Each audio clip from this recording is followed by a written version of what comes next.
Hello everyone. I am pleased to welcome you to the next lesson dedicated to working with the Topoplan module. In this lesson, we will look at surface editing and the procedure for drawing a topographic plan.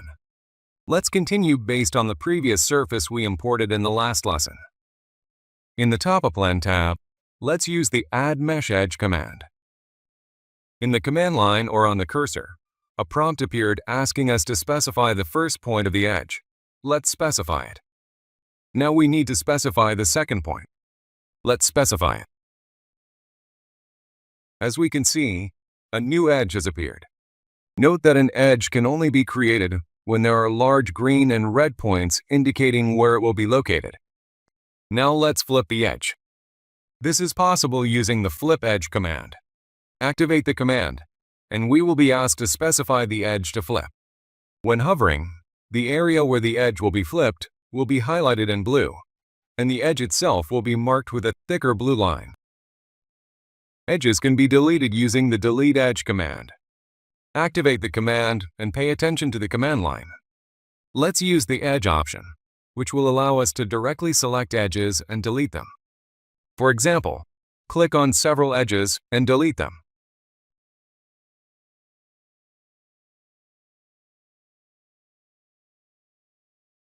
If necessary, we can delete many edges at once by activating the Frame option.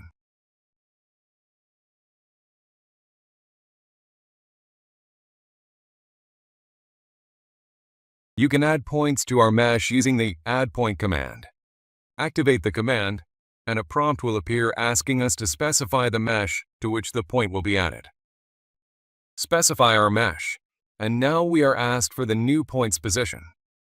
Arbitrarily place our new point. Pay attention to the cursor or command line. The prompt indicates that the UCS elevation is 62.40. The mesh elevation is 62.40. And we are asked to specify the point elevation. Let's specify, for example, 100. Now, setting the front view, we see that one point clearly stands out in height. We can remove the point from the drawing using the Delete Point command. Activate the command, and in the command line, we can see the vertex parameter, which allows us to directly select points or use a selection box. Select any point on the surface using a selection box, and we see that along with the point's deletion, the mesh has also transformed. The Move Point command moves the surface point and automatically rebuilds the triangulation. Let's use the command. Specify the point to move, and then the new position of that point. We are also asked to specify the elevation of this point. Let's not change it, and apply the changes by pressing Enter. The Change Elevation command allows you to change the z-coordinate of the surface vertex and automatically rebuild the triangulation. Activate the command, select the point, and specify the new z-coordinate value for this point. Now, rotating the drawing, we can see that the point has changed its height. Undo the changes using Ctrl-Z. If gaps formed during the creation of the tin surface or in the process of editing it, the Mesh Seal Holes command allows you to fill them with missing edges. Let's create a gap.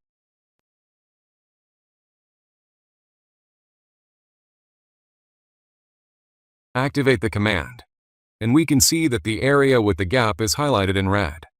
Change the Automatic Filling of Holes field to Yes, and leave Remove Error Highlighting unchanged. Confirm the changes by selecting Yes. As we can see, the triangulation has occurred, and our areas with gaps are filled with edges. The Add Structure Line command allows you to add a structural line to the selected surface, automatically rebuilding the triangulation. In our case, a structural line is a specified line that should become a side of the triangle in the triangulated system. To do this, create two layers named red and yellow. Set their thickness and corresponding colors.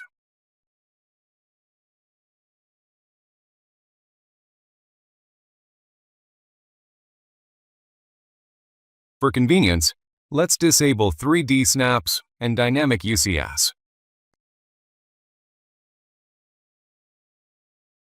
Use the Polyline tool to draw two open areas.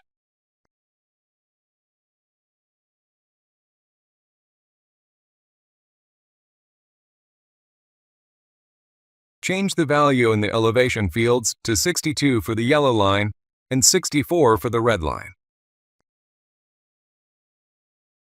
Activate the Add Structure Line command and specify both of our polylines as structural lines. In the settings, set the structural type field to Standard and the Project Profile On field to WCs. As we can see, the triangulation network has changed. Let's also take a look in isometry at how the mesh has changed. We can also change the visual style and enable line thickness.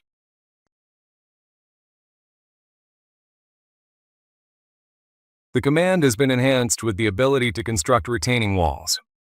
To do this, draw a sketch using the Polyline tool. Then activate the Add Structure Line command again and select this line. Confirm the selection by pressing Enter, and now in the settings, set the structural type field to Retaining Wall. In the Get Elevation From field, you can specify where the labels will be taken from Structural Line or Mesh. Let's leave the value Structural Line. The Set Wall Height field allows you to determine how the height of the retaining line will be set for the entire length or for each section separately. Let's set the value to Separately in this field. As we can see, the last line disappeared, meaning we will now need to specify the height for each point of the line. Confirm the parameter application by selecting Yes. Now specify the side on which the elevation will be formed for this structural line. Next, the command will require specifying the height for each structural point. Let's specify heights with a step of 10 units, starting from 60. We see that a semblance of a wall has formed.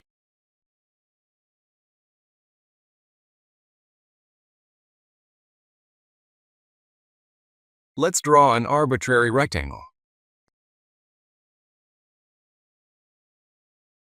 Now, using a rectangle, specify the area to be trimmed using the Cut Mesh command. In the Specify Closed Contour field, set the parameter to Selection and leave the other parameters unchanged. Confirm the settings by selecting Yes, and now specify our pre-designated area. We see that our mesh now consists of two separate areas. You can always get more detailed information about the settings by pressing the F1 key. Let's consider two more interesting commands.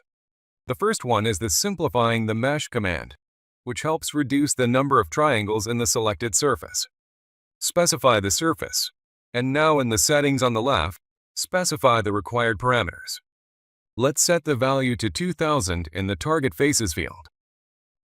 As we can see, the value in the % field has changed. We can also change the value in this field, and depending on this number, the number of faces to be obtained will change. Let's leave the other settings unchanged and apply the parameters by selecting Yes. As we can see, the mesh has been simplified. Let's undo the changes using Ctrl-Z. Now let's look at working with the Classify Mesh command. The command is used to separate the mesh into classes. For example, if you need to separate road surfaces from lawns. For classification, polylines need to be created in the drawing, along which the mesh will be cut. Let's draw them arbitrarily.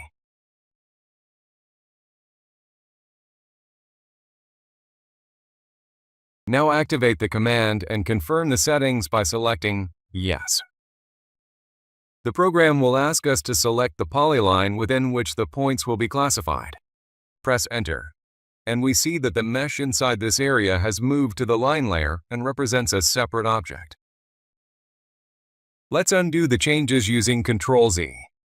Let's complete working with the surface by generating contours, or isolines, from the prepared and edited surface. Use the Create Contour Lines command. Let's select the mesh. In the Settings panel on the left, set Contours Smoothing to Yes. Additional parameters will appear. set the value to 50 in the Smoothness Level field, and Yes for Avoid Contours Crossing. In the Intermediate Contour Lines group of parameters, change the contour color. For example, set the color value to 42. For the Index Contour Lines group of parameters, set the color value to 34. Confirm the application of the parameters by selecting Yes. We see that isolines have appeared, but for better clarity, I suggest hiding the tin surface. Let's also turn off the geopoints layer.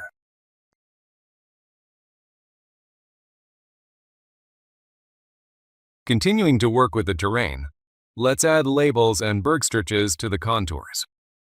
Before launching the commands for generating labels and Bergstriches, it is necessary to determine the scale of the final drawing. We will prepare the topographic base at a scale of 1/1000. Set the required scale by selecting the desired value in the Toposcale drop-down menu. First, let's add Bergstriches. Call the Bergstrich command. Apply the changes by selecting Yes.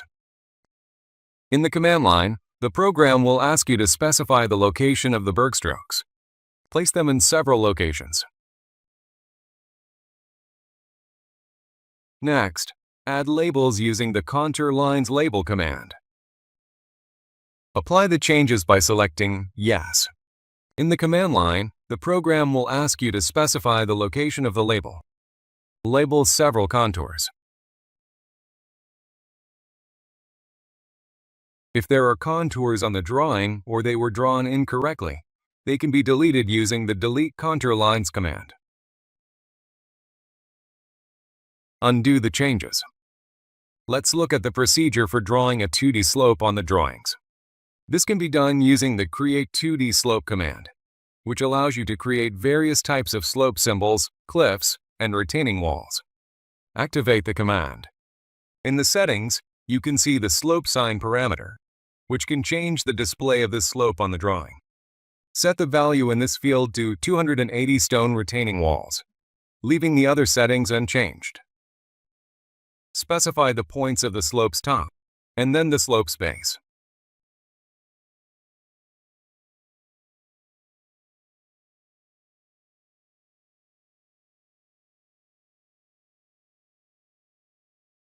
We see that our slope is displayed on the drawing. This command can also be used to indicate a hill. After confirming the settings in this command, select the peak parameter in the command line. Now specify the top point of the slope and then the base points of the slope.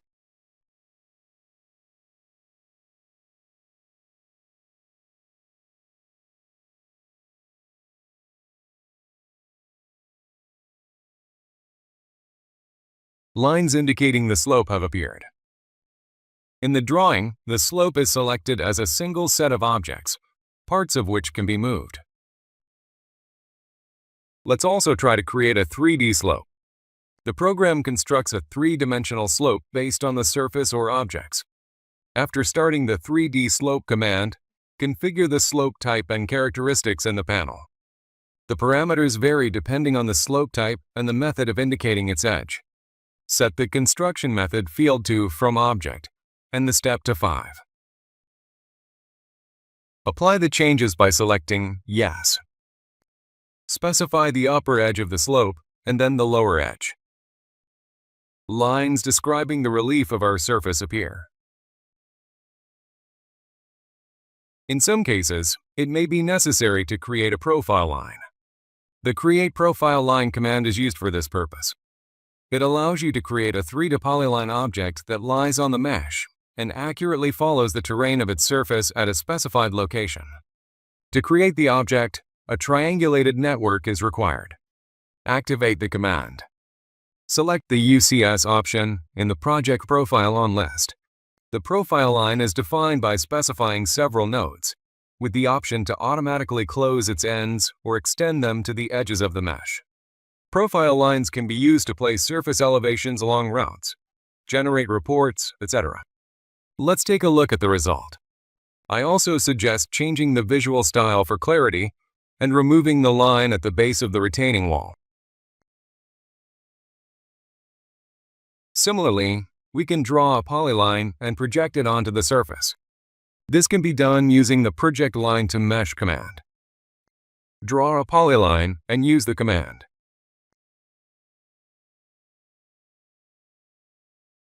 Select the UCS option. Specify our line and see that it is projected onto the surface. This concludes our lesson. In the next lesson, we will continue to explore the Topoplan module on the nanoCAD platform. Thank you for your attention. See you in the next lessons.